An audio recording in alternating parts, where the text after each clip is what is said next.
Hello, everyone, and welcome to Badasses of History. This is episode 4, Roy Benavidez. Roy was a Vietnam survivor who went through some really insane stuff and probably should have died like 15 times. This is his story. Enjoy. In the summer of 1935, in a small town in Texas, a badass was born. His name was Roy Benavidez, and he would go down in history as one of the baddest men who ever lived. Like most superhero stories, Roy lost both of his parents before he was 5 years old. This forced him to grow up rough, but what's a hero without a troubled past? He dropped out of school when he was 15 to get to work, because that's what boys did back then. They provided for their family. Roy enlisted in the Texas National Guard when he was just 17, and eventually got married, settled down, and joined the Army with the 82nd Airborne. His first order of Army business was to go to Vietnam and kick some Vietnamese ass. Unfortunately, almost as soon as he got there, he stepped on a landmine. Doctors told Roy he would probably be in a wheelchair for the rest of his life, and that he would never walk again, never serve again, never fight again, and blah, blah, blah. Roy wasn't having it. Late at night, when the nurses and doctors had left, Roy put on a show for the rest of the crippled patients by throwing himself out of his bed and scooting his limp body on the floor using his chin and elbows in an attempt to stand.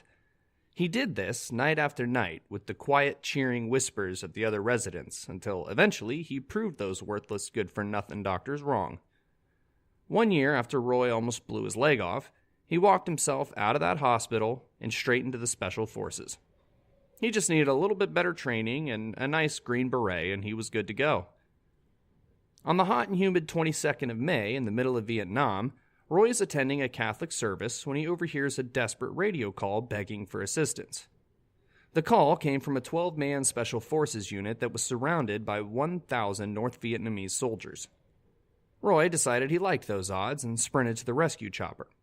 He did this with such tenacity that he forgot to grab a gun. But hey, who needs a gun when you've got 2 fully functioning legs? When the chopper arrived, the scene looked dire. There were hundreds of enemy soldiers all firing at once. Impatient with the possibility of waiting for the firing to stop, Roy jumped 10 feet out of the helicopter and sprinted to his fellow men. Almost immediately, he was struck with an inconvenient bullet to the leg and fell to the ground. Annoyed by this little tickle, he jumped back up only to be thrown backward by a grenade that shredded his back and face. Pushed by pride and adrenaline, he got to his feet and made his way to the wounded squad. Wasting no time, he began administering first aid, words of encouragement, and passing out ammunition that he casually collected from dead bodies on his way in. Roy took control of the field radio and began calling in airstrikes and another rescue chopper. During this, he received a second gunshot wound to his thigh. He chuckled at the 2 small holes in his legs, just grateful that they were still there. With all the grit and style of Rambo, Roy carried and dragged body after body to the rescue chopper with one arm while providing covering fire with the other. After he loaded the first squad, he followed underneath the Huey as it transitioned to the other wounded squad, all with Roy firing below. Noticing a soldier carrying classified information, Roy sprinted over to his comrade to pocket the documents. Upon doing so, he was simultaneously shot in the stomach and thrown to the side like an amateur matador by an enemy grenade. With multiple gunshot wounds and a back that now resembled spaghetti, he decided to take a moment to gather his thoughts. He sat there, and almost in slow motion, while holding his stomach, and blood covering every inch of his body, the helicopter crossed in front of him, then plummeted to the ground. Roy jumped to his feet, wiped his brow, and began a sort of old man speed walk over to the chopper to rescue his comrades a second time. After pulling them from the wreckage, he made a small perimeter and passed out guns and ammunition, encouraging the men to keep fighting. At one point, a soldier noticed Roy's condition and mustered up the courage to ask if Roy was hurt. Roy looked at his wounds and said, "I've been hit so many times, I don't give a damn no more." His optimism and refusal to quit no doubt encouraged his men. The mortar shells were bursting all around them, and enemy fire peppered every square inch of their perimeter. Several wounded soldiers were hit again, along with Roy, obviously. With blood flowing down his face so heavily that he couldn't see, the blind ninja continued to call in airstrikes and adjusting his targets by sound alone. On multiple occasions, radio silence would leave the pilots thinking Roy was dead, but his deep, curdled voice would come back on shortly after, demanding closer airstrikes. After 6 hours of relentless fighting, another rescue chopper finally landed. Roy was spent. He was finally forced to succumb to his wounds. Just kidding. Like a fiery phoenix, Roy rose to his feet and began escorting the soldiers to the heli one by one, dragging some and carrying others. With a wounded comrade on his back, a fallen North Vietnamese soldier rose from the dead and clubbed Roy in the back of his skull with the butt of his rifle.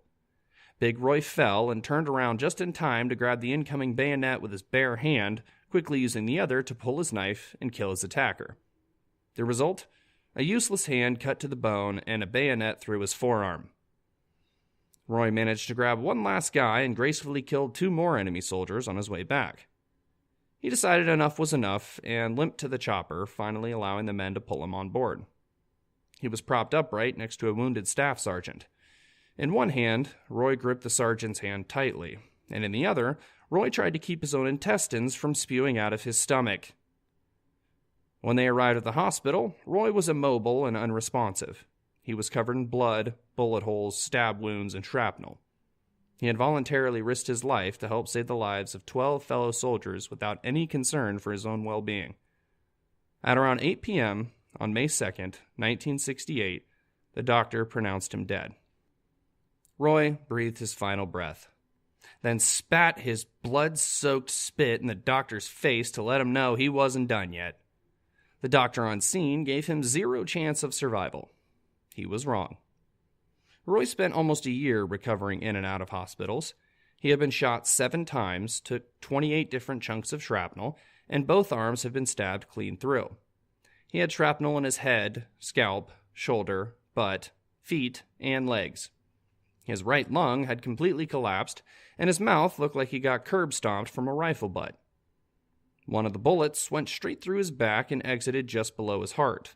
There was absolutely no reason that Roy should have lived, but he did.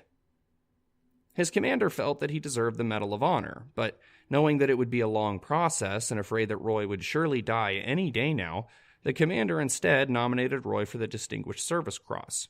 It was rushed through the proper channels, and on September 10th, 1968, he received his medal. Years later, the commander learned that Roy did not die, and was in fact alive and well. After hearing this news, he put Roy up for the Medal of Honor, and finally, in 1981, he was awarded the highest military recognition. Before reading his official citation, President Reagan said, "You are going to hear something you would not believe if it were scripted." Humble till the very end, Roy never considered himself a hero. He was quoted in saying, "The real heroes are the ones who gave their lives for their country. I don't like to be called a hero. I just did what I was trained to do." But Roy was a hero, and upon retirement, he was heavily involved in countless organizations, speaking at schools and runaway shelters. He promoted patriotism, education, and living a drug-free life. He currently has 3 elementary schools named after him, a youth boot camp, a park, and a U.S. naval ship, which in itself is quite bizarre.